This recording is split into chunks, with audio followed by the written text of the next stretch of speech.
Welcome back into the Gopher pregame show, the Duke's Mayo Bowl edition. I'm Justin Gaard, joined now by head coach PJ Fleck. And coach, it's been a crazy December. I don't have to tell you. Now turn the page to January, but it's a good time to be busy, right? Because you want to have a bowl game to prepare for. Kind of take us through what you've all gone through as a program here the last month, getting ready for this game. Yeah, first of all, we're really excited playing the Duke's Mayo Bowl here in Charlotte. I mean, that's going to be a great event for us. I mean, anytime you can earn a bowl game, and it's a celebration of the 2024 season. There's been a lot going on though.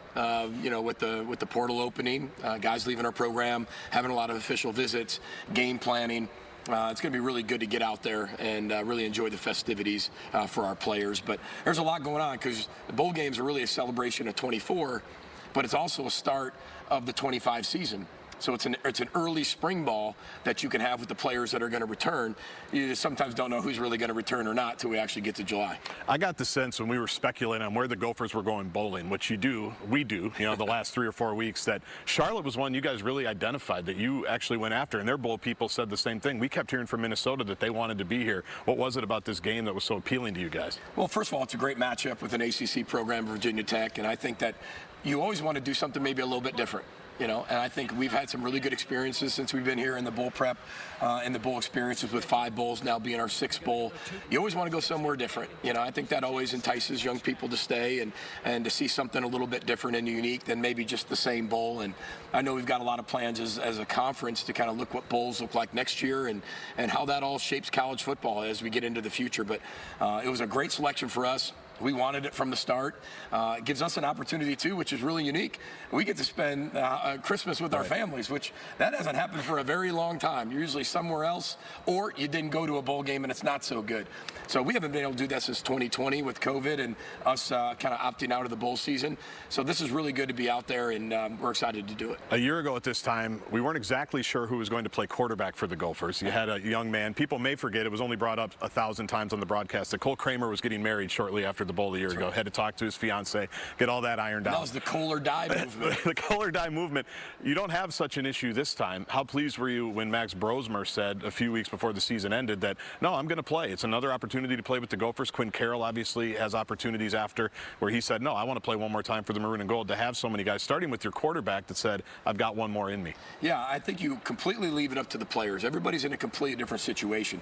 We have some players that have opted out. We have some players that are going to play. We have some players that are, hitting the portal and not going to be a part of the program anymore. It's a mixed bag of all of that. But Max said he's going to come back because it benefits our team, but then also benefits Max. Max is a quarterback that has to continue to play football. He's got to get out there and continue to show him. He's got the East-West Shrine game coming up as well. But you talk about somebody who loves playing the game. Max Brosmer loves playing the game. There was no way he was going to opt out of this game. He's going to be playing in this game because it's another opportunity for him to showcase what he can do and then help the Gophers win. It's the last opportunity fans have to watch him. A year ago at this time, Max Brosmer was just a rumor to us, or a name that we read on the sheet of paper. Exactly, right? But I think it goes to show what an impact a guy can have in just one short year. So kind of rewind the tape to Detroit a year ago. Max lands in Detroit, meets up with you guys to where we are now. What an impact the guy's had. He might have been the best scout team quarterback we've ever had. In our 12 years of running our program and our system, and he's just such a breath of fresh air when you're talking about the commitment level at such a high level to football and the process. I mean, he has taught Drake everything that he knows, which I think has been really beneficial for Drake Lindsay to attach to his hip and see not just what he does, but how he does it. And I think that's critical in the development. And the minute Max got with us back in Detroit, we knew we had something really special because the humility and really the selflessness to go out there and be a scout team quarterback, just to play football and be around his teammates. Within a few weeks, you knew everybody on the team. We knew we had something really special. So you also have the advantage of knowing who your defensive coordinator is going to be for this game tonight. Your opponent doesn't have that same luxury, but how important was it to get things reestablished with Corey Heatherman to say he's going to be here for at least a couple of more years and take care of that contract before you guys got here? That was really important. You know, I think consistency on a staff is really important as we move into 2025. I'm not saying that if guys can't go be coordinators elsewhere or go be head coaches. We don't want them to do that. We do want them to do that. But I think the consistency on that staff is going to be really important, which helps have that consistency and carry over in the 2025 season. And he's a ball coach. I think everybody knows that. You see him on the sideline, bald head, big beard. He calls it from the sideline. He's got a lot of energy and passion. But we're really, really grateful to have him back. I thought our defense played outstanding this year, as they have played in the 8 years prior. I mean, we've had really good defenses, but he's upheld that tradition. He's really made us better. The kids love playing for him, and he's really made it his staff, I think, is really important too. We've talked about in the past opt-outs and bowl games, and some teams take them really seriously. Some teams you don't really know. Right. But I'm curious, when you have a Virginia Tech team that has a lot of changes from the team that was during the regular season, you want to prepare as best you can. So how do you go about it when you don't necessarily know who's calling plays, who's playing, what scheme they want to run, or do you just have to take your best guess when you show up tonight? You have to take your best guess, and nobody wants to hear that, but we are two completely different teams than we were in our last game of the season. We're very different than the first game of the season, but the personnel is pretty close. Now when you look at both teams, there's a lot of people on those rosters that play that aren't there anymore, and there's a lot of coaches, at least on their side, that aren't there anymore that were pretty important to calling plays. So that's what's going to be unique. We're going to have to adjust a lot on the fly.